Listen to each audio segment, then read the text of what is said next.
ഈശ്വംശിയായ്ക്ക് സ്തുതിയായിരിക്കട്ടെ. Lumen Cristo 101 ദിവസം കൊണ്ട് ബൈബിൾ പുതിയ നിയമം വായിച്ചു തീർക്കുന്ന വചന പദ്ധതിയിലേക്ക് ഏവർക്കും സ്വാഗതം. ഇന്ന് 11-ാം ദിവസം. വിശുദ്ധ മത്തായി എഴുതിയ സുവിശേഷം 18-ഉം 19-ഉം അധ്യായങ്ങൾ നാം ഇന്ന് വായിക്കുന്നു. ഈ അധ്യായങ്ങളിൽ സഭയിലെ എളിമയെക്കുറിച്ചും കുടുംബജീവിതത്തിന്റെ വിശുദ്ധിയെക്കുറിച്ചും നമ്മെ ഓർമ്മിപ്പിക്കുന്നു. വിശുദ്ധ മത്തായി എഴുതിയ സുവിശേഷം 18-ാം അധ്യായം. സ്വർഗരാജ്യത്തിലെ വലിയവൻ. ആ സമയത്ത് ശിഷ്യന്മാർ യേശുവിനെ സമീപിച്ച് ചോദിച്ചു, സ്വർഗരാജ്യത്തിൽ വലിയവൻ ആരാണ്? യേശു ഒരു ശിശുവിനെ വിളിച്ച് അവരുടെ മധ്യേ നിർത്തിക്കൊണ്ട് അരുളി ചെയ്തു, സത്യമായി ഞാൻ നിങ്ങളോട് പറയുന്നു, നിങ്ങൾ മനസ്സ് തിരിഞ്ഞ് ശിശുക്കളെപ്പോലെ ആകുന്നില്ലെങ്കിൽ സ്വർഗരാജ്യത്തിൽ പ്രവേശിക്കുകയില്ല. ഈ ശിശുവിനെ പോലെ സ്വയം ചെറുതാകുന്നവനാണ് സ്വർഗരാജ്യത്തിലെ ഏറ്റവും വലിയവൻ. ഇതുപോലുള്ള ഒരു ശിശുവിനെ എൻ്റെ നാമത്തിൽ സ്വീകരിക്കുന്നവൻ എന്നെ സ്വീകരിക്കുന്നു. ഇടർച്ചകൾ. എന്നിൽ വിശ്വസിക്കുന്ന ഈ ചെറിയവരിൽ ഒരുവന് ഇടർച്ച നൽകുന്നവൻ ആരായാലും അവന് കൂടുതൽ നല്ലത് കഴുത്തിൽ ഒരു വലിയ തിരികല്ല് കെട്ടി കടലിൻ്റെ ആഴത്തിൽ താഴ്ത്തപ്പെടുകയായിരിക്കും. ഇടർച്ചകൾ നിമിത്തം ലോകത്തിന് ദുരിതം. നിശ്ചയമായും ഇടർച്ചകൾ വരേണ്ടതാണ്. എന്നാൽ ആരുമൂലം ഇടർച്ചകൾ വരുന്നുവോ അവന് ദുരിതം. നിന്റെ കയ്യോ കാലോ നിനക്ക് ഇടർച്ചയ്ക്ക് കാരണമാകുന്നെങ്കിൽ അത് മുറിച്ച് നിന്നിൽ നിന്ന് എറിഞ്ഞു കളയുക. ഇരുകൈകളും ഇരുകാലുകളും ഉള്ളവനായി നിത്യാഗ്നിയിൽ എറിയപ്പെടുന്നതിനേക്കാൾ നിനക്ക് നല്ലത് അംഗഹീനനോ മുടന്തനോ ആയി ജീവനിലേക്ക് പ്രവേശിക്കുന്നതാണ്. നിന്റെ കണ്ണ് നിനക്ക് ഇടർച്ചയ്ക്ക് കാരണമാകുന്നെങ്കിൽ അത് ചൂഴ്ന്നെടുത്ത് നിന്നിൽ നിന്ന് എറിഞ്ഞു കളയുക. ഇരു കണ്ണുകളുമുള്ളവനായി നരകാഗ്നിയിൽ എറിയപ്പെടുന്നതിനേക്കാൾ നിനക്ക് നല്ലത് ഒരു കണ്ണുള്ളവനായി ജീവനിലേക്ക് പ്രവേശിക്കുന്നതാണ്. വഴിതെറ്റിയ ആടിൻ്റെ ഉപമ. ഈ ചെറിയവരിൽ ഒരുവനെയും നിന്ദിക്കാതിരിക്കാൻ സൂക്ഷിച്ചുകൊള്ളുക.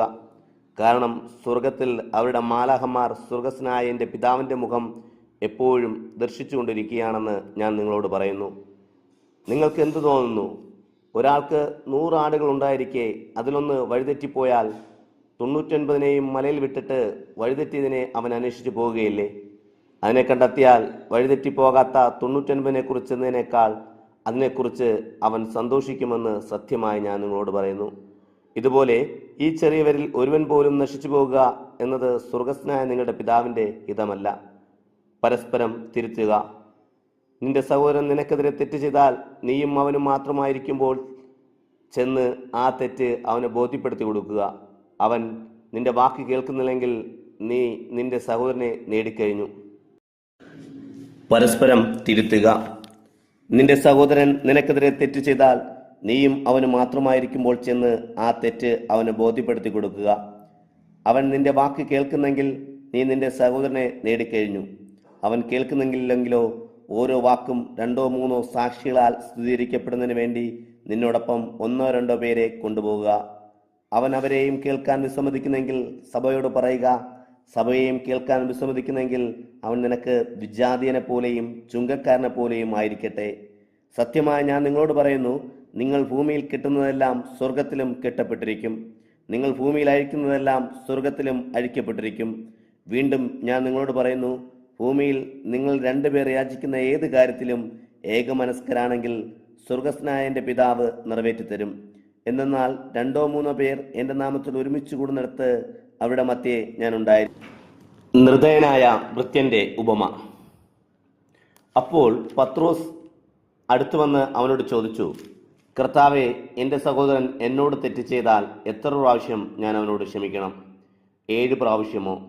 യേശു അരുളി ചെയ്തു, 7 അല്ല 7, 70 പ്രാവശ്യമെന്ന് ഞാൻ നിന്നോട് പറയുന്നു. സ്വർഗരാജ്യം തൻ്റെ സേവകന്മാരുടെ കണക്ക് തീർക്കാൻ ആഗ്രഹിച്ച ഒരു രാജാവിന് സദൃശം. കണക്ക് തീർക്കാൻ ആരംഭിച്ചപ്പോൾ 10,000 താലന്ത് കടപ്പെട്ടിരുന്ന ഒരുവനെ അവർ അവൻ്റെ മുൻപിൽ കൊണ്ടുവന്നു. അവൻ അത് വീട്ടാൻ നിർവാഹമില്ലാതിരുന്നത് കൊണ്ട് അവനെയും ഭാര്യയെയും മക്കളെയും അവനുള്ള സമസ്തവും വിറ്റ് കടമീട്ടാൻ യജമാനൻ കൽപ്പിച്ചു. അതിനാൽ സേവകൻ വീണ് പ്രണമിച്ചുകൊണ്ട് പറഞ്ഞു, പ്രഭോ, എനിക്ക് സാവകാശം തരണമേ, ഞാൻ നിനക്കെല്ലാം തന്നു വീട്ടിക്കൊള്ളാം.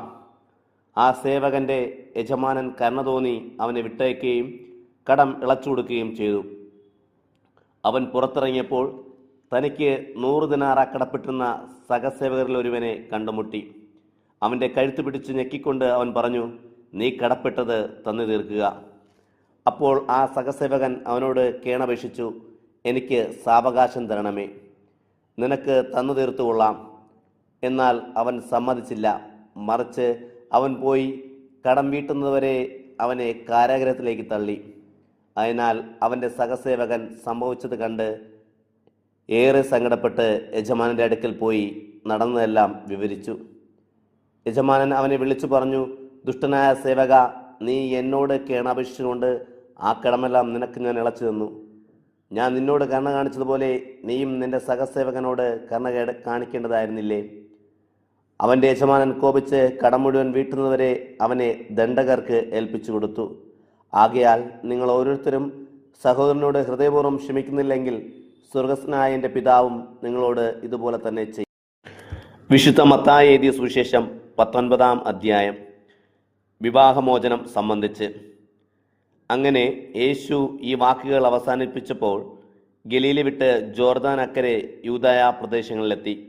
വലിയ ജനക്കൂട്ടം അവനെ അനുഗമിക്കുകയും അവിടെ വെച്ച് അവൻ അവരെ സുഖപ്പെടുത്തുകയും ചെയ്തു. ഫരിസേയരടുത്ത് വന്ന് അവനെ പരീക്ഷിച്ചുകൊണ്ട് ചോദിച്ചു, ഏതെങ്കിലും കാരണത്താൽ ഒരുവൻ തൻ്റെ ഭാര്യയെ ഉപേക്ഷിക്കുന്നത് നിയമാനുസൃതമാണോ? അവൻ മറുപടി പറഞ്ഞു, നിങ്ങൾ വായിച്ചിട്ടില്ലേ, സൃഷ്ടാവ് ആദ്യം മുതൽ തന്നെ അവരെ പുരുഷനും സ്ത്രീയുമായി സൃഷ്ടിച്ചു. അവൻ തുടർന്നു, ഇക്കാരണത്താൽ പുരുഷൻ പിതാവിനെയും മാതാവിനെയും വിട്ട് ഭാര്യയോട് ചേർന്നിരിക്കും, അവരിരുവരും ഏക ശരീരമായി തീരും. തന്മൂലം മേലിൽ അവർ രണ്ടല്ല ഒരു ശരീരമായിരിക്കും.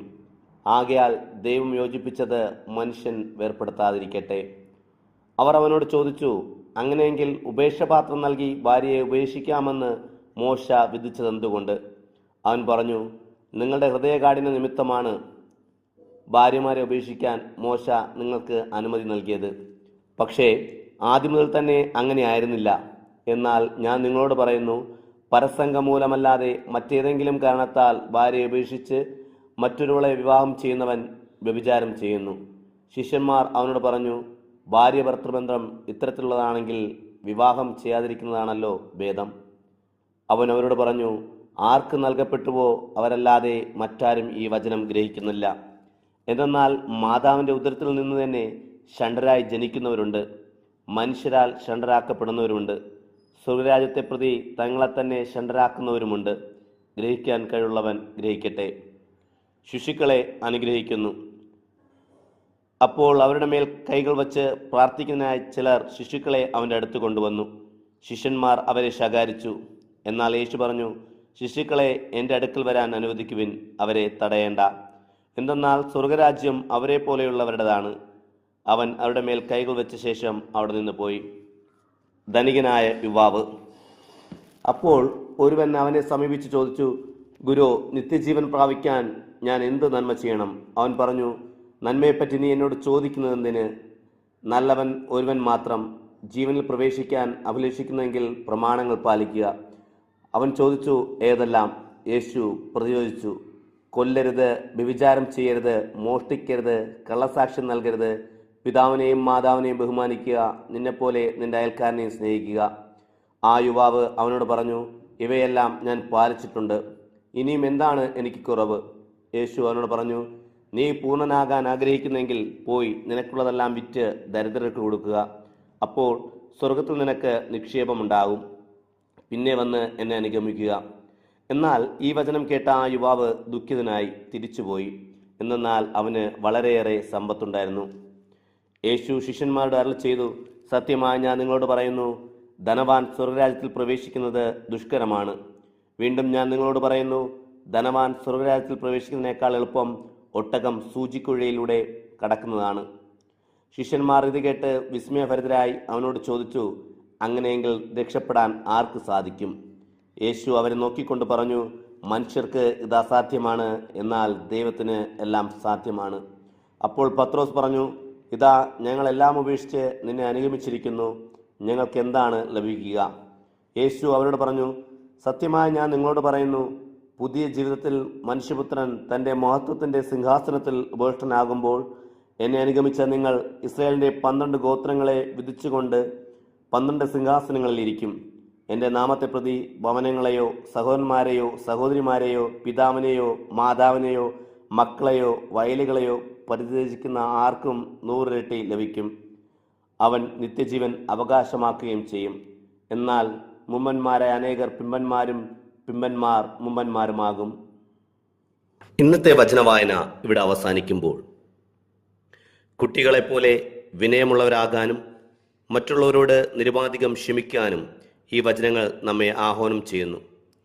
ദൈവഹിതത്തിന് ജീവിതത്തിൽ 1-ാം സ്ഥാനം നൽകാൻ നമുക്ക് പരിശ്രമിക്കാം. ദൈവത്തിന് മഹത്വം.